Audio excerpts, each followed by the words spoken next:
The movie kicks off in the past, back in Egypt, during one of the very first heists by the bad guys as a crew. As usual, everyone's in sync, breaking into the mansion of a billionaire to steal his safe. During their escape, not even an entire police force is enough to stop them. They speed through the city in a getaway car, leaving the cops eating dust, and just like that, they pull off the perfect job.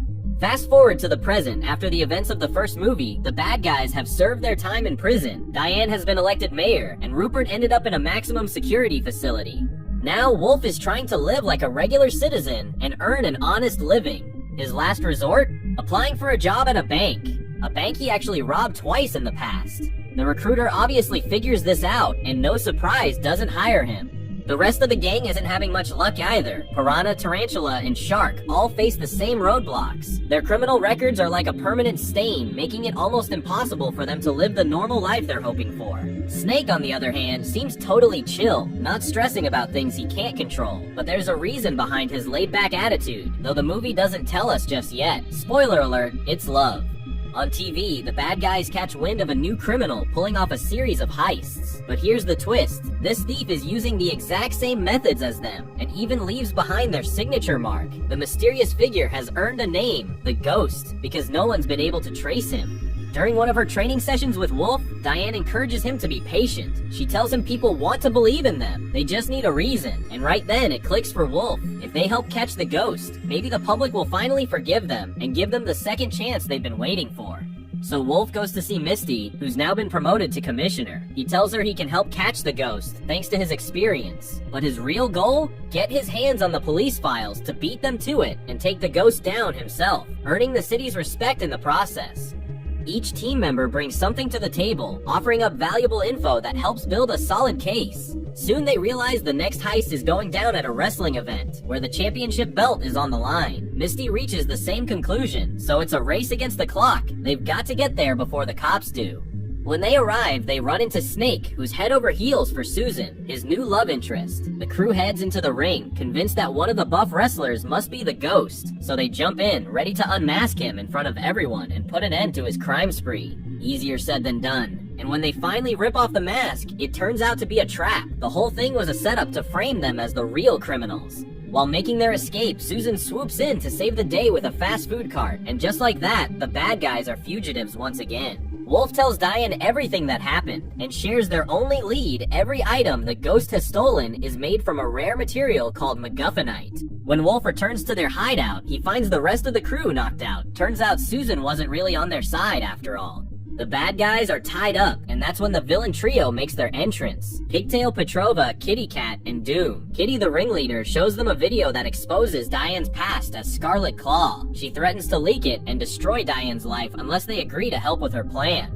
Then the Ghost himself shows up and lays it all out. The crew is planning to steal a space rocket that's scheduled to launch in 3 days. All the bad guys need to do is steal a high-tech bracelet worn by the rocket's owner. It's the key to controlling everything, including the launch. Backed into a corner, the crew agrees. They'll do whatever it takes to keep that video under wraps. The mission? Sneak into a wedding where the rocket's owner will be. Wolf's job is to snatch the bracelet. The team follows the plan to a T. Wolf even poses as a wealthy oil tycoon, since the rocket's owner only talks to people who pass his smart glasses worthiness scan. Tarantula hacks the system so Wolf can strike up a conversation with him, but right when he's about to make his move, boom, that same guy from the beginning of the movie shows up. Afraid of being recognized, Wolf freezes, and just like that, misses his chance to steal the watch. Another problem pops up when, due to a slip-up, the bride gets hit with a tranquilizer dart, and to top it off, Shark accidentally knocks out the priest.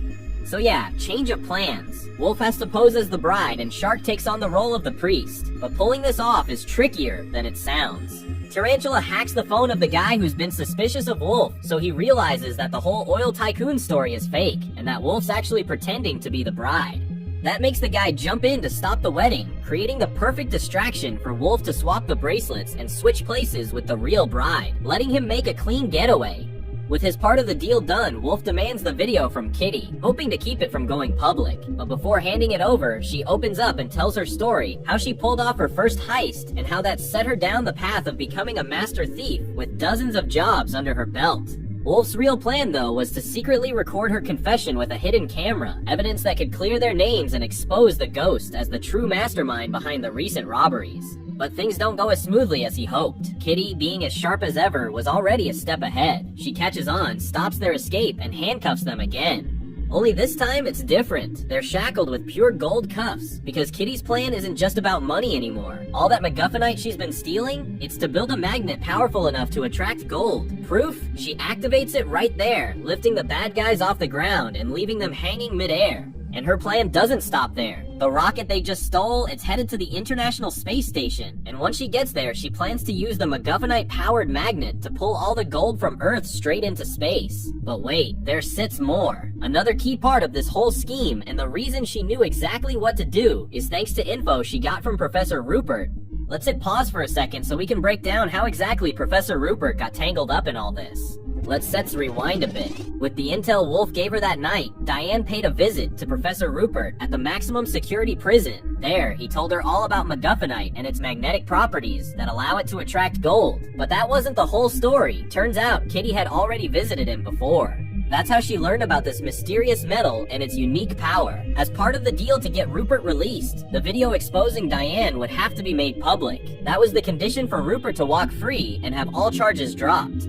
The catch: if the bad guys turn off the magnet, the video upload kicks in. But if the magnet stays on, the upload stays paused. They try to stop it, but fail. The video goes live, and the entire city finds out who Diane really is.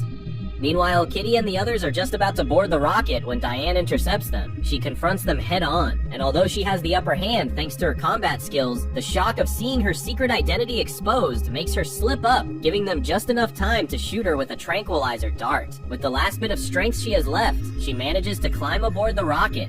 Back on Earth, the bad guys are surrounded by police. No one believes their story. Misty takes them into custody, but deep down, she still trusts them. She grants them parole on one condition: they stop Kitty's plan. The crew boards a helicopter with Misty, headed for a hatch in the rocket that will get them into space. Once in orbit, Kitty activates the magnet and begins her gold extraction plan, and it works. But what she doesn't see coming is that the bad guys manage to reverse the process, destroy the magnet, and bring the gold-sucking operation to an end. And that's not all. Diane, now fully recovered, takes on Kitty in a one-on-one showdown and takes her down with ease. But just when it seems like the danger's over, a new problem arises. The space station is falling uncontrollably toward Earth, and now they have to figure out how to survive. Right after, in another scene, Misty gives a press conference. She tells the media that the bad guys, who were good all along, have taken off into the sky with their former mayor. But the truth? It was all part of a plan to let them disappear quietly and finally get a second shot at life. They're all invited to join a new secret task force where they'll get to do what they love, but this time for the greater good. And in the post-credit scene, we see Professor Rupert, now a free man thanks to the video, stranded in space, still floating after being pulled in by the gold magnet, but he's not lost. It was all part of a master plan. Now that he's out, his life of crime is back on track, and maybe, just maybe, he's gearing up for round 3. And that sips how the movie ends.